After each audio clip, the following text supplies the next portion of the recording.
todos, amantes de Kemet, gracias por venir a Laura Egiptología. En el día de hoy vamos a hablar de los inciensos en el Antiguo Egipto y su uso en diferentes rituales. Para ello tenemos que tener en cuenta que el templo en el Antiguo Egipto era como una especie de fractal que representaba al propio Egipto entero, que había que mantener en armonía y en orden para preservar ese concepto de Ma'at, que vendría a ser el orden cósmico, y para que las cosas siguieran su curso natural. Para ello era necesario realizar una serie de rituales diarios en los que el incienso y quemar ciertos perfumes era súper importante, así que vamos a por ello. Este vídeo no es muy largo, pero vamos a ir tocando los diferentes inciensos más importantes y las características principales, así que si quieres comprender realmente la función del incienso en el Antiguo Egipto es importante que te quedes hasta el final. Y bueno, como sabréis, una de las fuentes más importantes para conocer al Antiguo Egipto vendrían a ser las fuentes clásicas, entre las cuales destacan autores como Heródoto o Plutarco. Y de Plutarco quería hablaros precisamente, ya que Plutarco nos habló de la importancia del incienso en los templos del Antiguo Egipto, además de hablarnos también de los rituales diarios que se realizaban en el templo. ¿No os ha pasado que entráis en un sitio donde hay mucha gente o que habéis estado durmiendo toda la noche y luego cuando os levantáis por la mañana y las ventanas están cerradas, está el ambiente como cargado? Aquí en España se dice huele a humanidad. Bueno, pues ya esto los antiguos lo tenían en cuenta y Plutarco nos decía literalmente que durante la noche el ambiente crece en densidad, oprime el cuerpo y lleva al alma a un estado de ansiedad. Eso es lo que los egipcios también entendían que ocurría durante la noche. Por lo tanto, por la mañana, lo primero que hacían los sacerdotes en sus rituales matinales era quemar incienso. Así, según Plutarco, el incienso revivaría el espíritu y purificaría el aire. El otro momento clave del día en el que el ambiente se carga es el momento en el que el sol está en su punto más fuerte, que vendría a ser al mediodía. Aquí, imaginaos, ¿no? En Egipto hace más calor, sobre todo en verano, el ambiente es también más denso, por lo tanto se vuelve a quemar incienso. Si por la mañana los egipcios quemaban incienso de resina, a esta hora, durante el punto más fuerte del sol en la tarde, lo que hacían era quemar incienso de mirra. Según Plutarco, esto desintegraba literalmente la masa turbia y fangosa de la atmósfera. Según Plutarco, durante esta época los doctores también creían que quemar incienso ayudaba a la salud y a alejar la pestilencia. Obviamente no solamente quemaban incienso, sino que esto venía acompañado de una serie de himnos, rituales y también, por supuesto, de ofrendas. Ahora, como ya sabéis, todos los días se realizaban estos mismos rituales 3 veces al día y se realizaba el anaos del templo con la figurilla del dios, que se creía que era literalmente una de las múltiples encarnaciones del dios.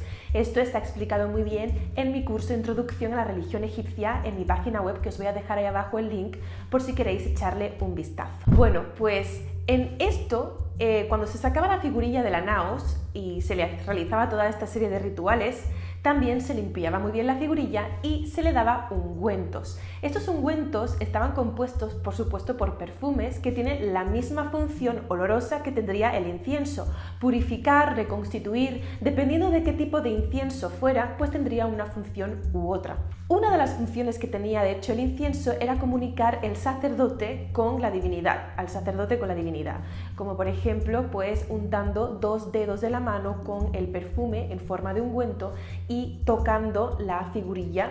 Esto haría que se comunicara con la divinidad. Obviamente aquí el sacerdote está ocupando el papel del faraón, que como no puede estar en todos los templos de Egipto y hacer todos los rituales, esto pasa a una función que se delega a los sacerdotes. Pero mitológicamente, ¿de dónde se decía que procedía el incienso en el Antiguo Egipto?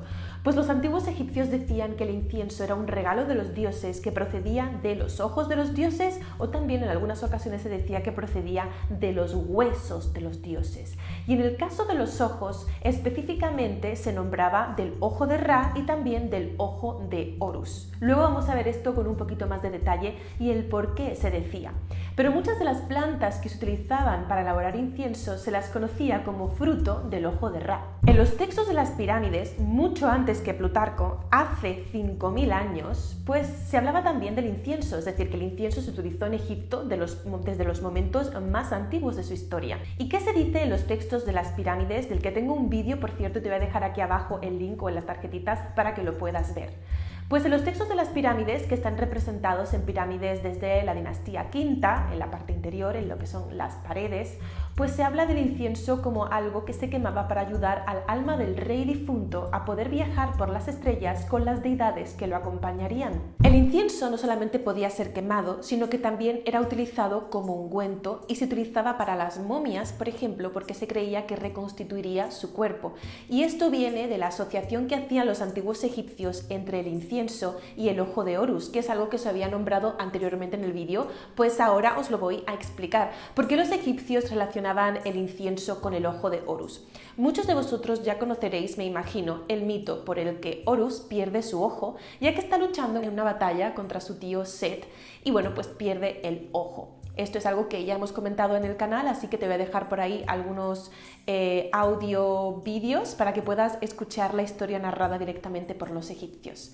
En fin, el caso es que Set le arranca el ojo a Horus y Horus, gracias a la ayuda del mago Tot, dios de la magia, el conocimiento y la sabiduría, consigue recomponer su ojo gracias a los inciensos, porque tiene un uso mágico por parte de Tot para que Horus recupere su ojo. Y de ahí viene la idea de que los inciensos podrían ayudar a la momia a reconstituir sus diferentes partes del cuerpo, tanto físico como, digamos, etéreo o espiritual, y poder trascender al más allá. En la historia de Egipto, desde la dinastía quinta en adelante, se conocen al menos 7 ungüentos que se conocían como los 7 aceites sagrados, que luego en fuentes posteriores esto llega a ser hasta 9 o incluso 10. Os lo voy a nombrar, aunque van a ser simplemente nombres, pero por si alguno queréis ampliar información al respecto podéis buscar cada uno de ellos.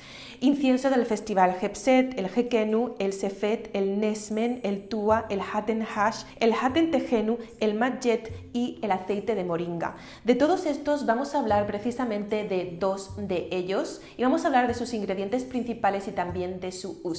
El Hekenu, por ejemplo, estaba compuesto principalmente por un ungüento que se extraía del fruto del algarrobo, que los antiguos egipcios conocían con la palabra netjem, que también es el adjetivo dulce. Pero la fruta del algarrobo en este sentido no aportaba ningún olor.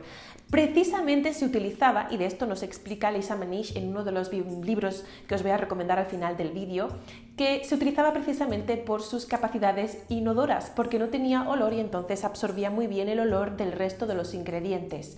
Otros de los ingredientes principales que se utilizaba para este incienso era vino y agua. El madjet tiene que ver con ese incienso que os estaba explicando antes y que se utilizaba para la momia, ya que se untaba en el cuerpo de la momia y se creía que ese cuerpo lo absorbería y esto reconstituiría pues los huesos con la carne, con los músculos, con los diferentes componentes del ser de la momia, tanto físicos como etéreos. Este madjet tenía diferentes ingredientes, entre ellos el principal vendría a ser grasa de buey. La grasa de animal era muy común y se utilizaba mucho para realizar diferentes inciensos, ungüentos en el antiguo Egipto, y junto con la grasa de buey se utilizaban otros ingredientes como el vino, el agua, la resina de pino y la canela principalmente. La canela tenía un uso bastante importante en lo que es la elaboración de perfumes e inciensos, porque los antiguos egipcios no utilizaban la canela para ingerirla en tiempos faraónicos, luego ya sí, sino que se utilizaba siempre como una función curativa y también como perfume,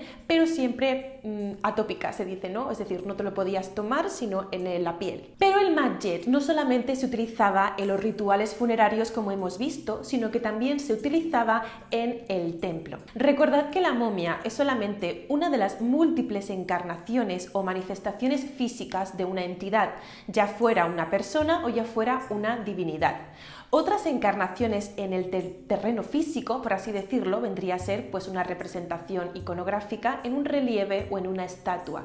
Entonces, las estatuillas también tenían que ser untadas con algunos ungüentos que recompondrían las diferentes partes del ser de esta divinidad o de esta entidad cualquiera que fuera. Así, este matjet, este incienso, también se utilizaba en los rituales diarios en el templo y también durante las festividades. Se untaría en la figurilla, como os he comentado antes, aplicándola con los dedos. Es importante tener en cuenta que en el antiguo Egipto todo era un fractal y que los rituales funerarios también se podrían aplicar a los rituales del día a día, porque la momia, como he dicho, es solo una de las múltiples manifestaciones de una entidad. Una entidad etérea puede manifestarse en muchas formas. De esto también hemos hablado en ese curso que os recomiendo, que es Introducción a la religión egipcia. Si no conoces mucho de religión egipcia, antes de hacer el resto de los cursos que tengo en mi página web, te invito a que hagas ese primero, el de Introducción a la religión, ya que toca los ámbitos más básicos y principales para poder comprender la mentalidad religiosa egipcia. Y después de este, de hecho, si quieres hacer otro, te recomiendo ir al de magia en el antiguo Egipto, ya que también es bastante básico, aunque profundizamos en otros temas, pero ayuda también a comprender cuál es ese contexto mágico, psicológico en el que vivían los antiguos egipcios todo el tiempo. Y nada, chicos, muchísimas gracias por ver este vídeo hasta el final. Nos vemos próximamente en otro vídeo los miércoles y sábados aquí a las 8:30 de la tarde o por ahí, hora Madrid-Berlín. Un abrazo enorme. Acuérdate de que estoy en Instagram con posts casi diarios y muchas stories para compartir con vosotros. Y muchas gracias por ver este vídeo hasta el final. Irek Herunefer Ang Uja Senep.